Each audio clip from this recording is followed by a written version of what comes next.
డబ్బుపై ఆశతో పాటు మరొకరితో సన్నిహితంగా ఉంటూ తన అడ్డు తొలగించుకునేందుకు తనను హతమార్చాలని భార్య రేణుక ప్రయత్నించిందని ఐఎఫ్ఎస్ అధికారి శ్రీనివాసులరెడ్డి ఆరోపించారు. నెల్లూరు బీవీ నగర్లో తన నివాసంలో ఆదివారం మీడియా సమావేశం ఏర్పాటు చేశారు. తమ మధ్య వివాదంపై కోర్టులో కేసు నడుస్తుందన్నారు. తన నివాసంలోనే ఉంటూ భార్య తనపై హత్య యత్నానికి ప్రయత్నించిందంటూ సాక్ష్యాధారాలను శ్రీనివాసులరెడ్డి మీడియా ముందుంచారు.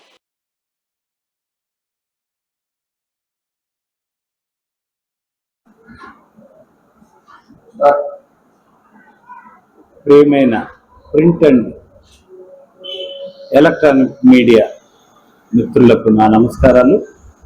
నిన్న ఒక మహిళ, మీకు తెలిసిందే, మరి దిశ పోలీస్ స్టేషన్లో ఆల్రెడీ ఇంతకుముందు ఎప్పుడో 2023లో నా పైన పలువురు పైన తప్పుడు బేస్లెస్ అలిగేషన్స్తో కేసు ఫైల్ చేయడం జరిగింది.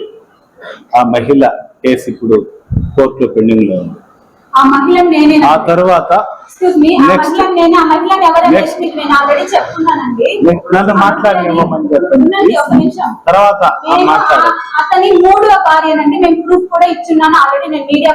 దయచేసి మీడియా మిత్రులకి నన్ను మాట్లాడిన తర్వాత 27 తేదీ ఆగస్టు 2025న మధ్యాహ్నం 1 గంట ప్రాంతంలో ఆ మహిళ నా పైన, మా అమ్మ పైన ఇనుప రాడ్డుతో దాడి చేయడం.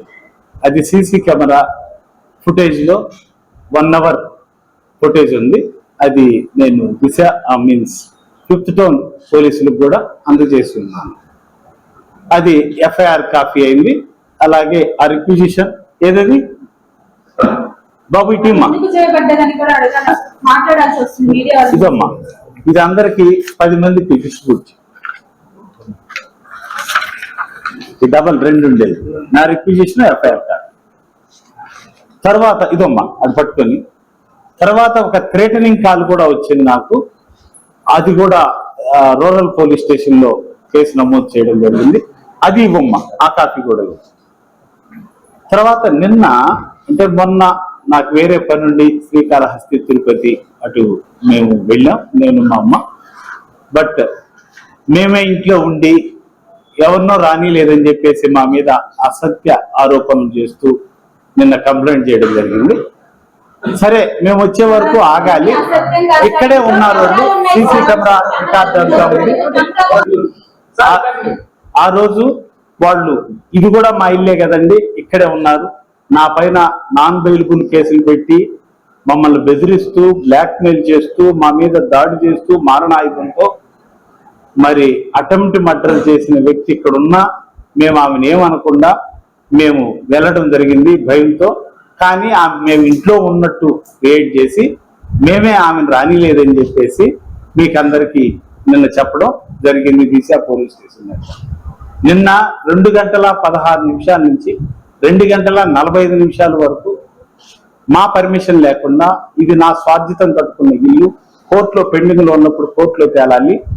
మరి పైన గేటుని ఇనప రాడ్డుతో మొత్తం సీసీ కెమెరా ఫుటేజ్ ఉంది, తీసి లోపలికి బలవంతంగా ట్రెస్ పాస్ అగైన్ ఫస్ట్ ఒకసారి మళ్ళీ ఒకసారి చేయడం జరిగింది.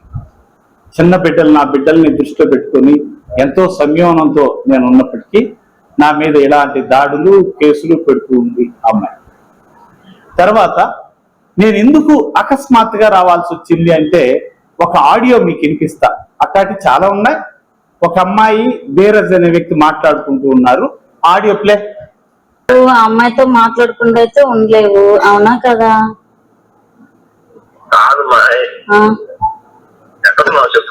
నేను అడిగింది దానికి చెప్పు. నువ్వు అమ్మాయితో మాట్లాడుతున్నావు, నువ్వు రాక్కర్లేదు, నువ్వు ఎక్కడికే రాక్కర్లేదు, నువ్వు అమ్మాయితోనే వెళ్ళు, సరేనా? ఈ కేసు అమ్మాయి వెనక్కి ఇవ్వడానికి ఇబ్బంది.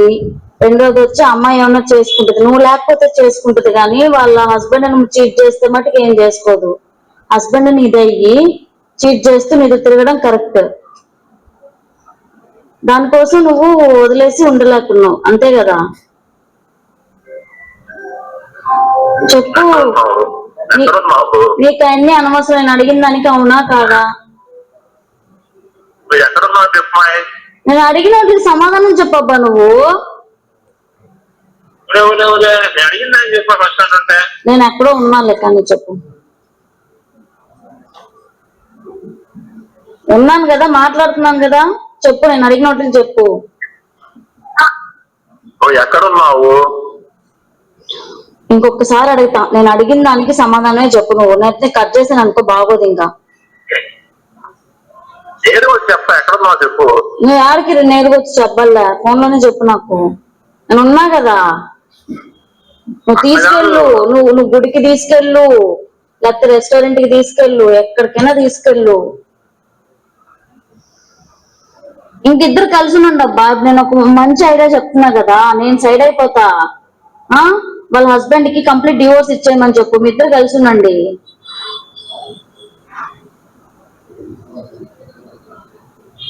అంతేనా కాదా? ఇప్పుడు అదే కదా ప్లాన్ మొత్తము.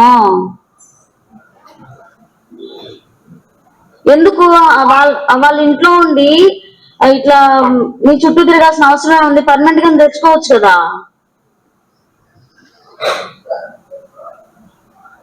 అక్కడ ఎందుకు ఉండడం? తీసుకొచ్చేసుకోలేదు, పక్కన ఇంట్లో పెట్టుకో. ఎక్కడైనా ఉంది కదా, తనకి చాలా ప్రాపర్టీ ఉందన్నావు, తను బాగా ఇదన్నావు. మాట్లాడు.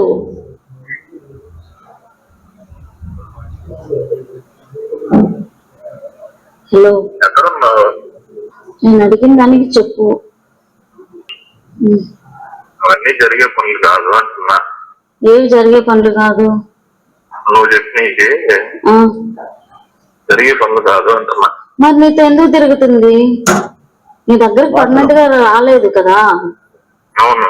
మరి నీతో ఎందుకు తిరుగుతుంది? మీరు చెప్పొచ్చు, నీ మీద ఎందుకు తిరుగుతుంది నాకు చెప్పు ముందు. అసలు రేణుక ఏజ్ తెలుసు కదా నీకు? ఒక్క సెకండ్. ఆవిడ ఎంత పెద్ద ఆవిడ నీకు తెలుసు కదా, నీకన్నా. ఆమె పెళ్ళైందని తెలుసు కదా, కానీ ఇద్దరు పిల్లలు ఉన్నారని తెలుసు కదా. అందరిని చీట్ చేసి వస్తున్నట్టే కదా నీ దగ్గరికి. వస్తుందా లేదా?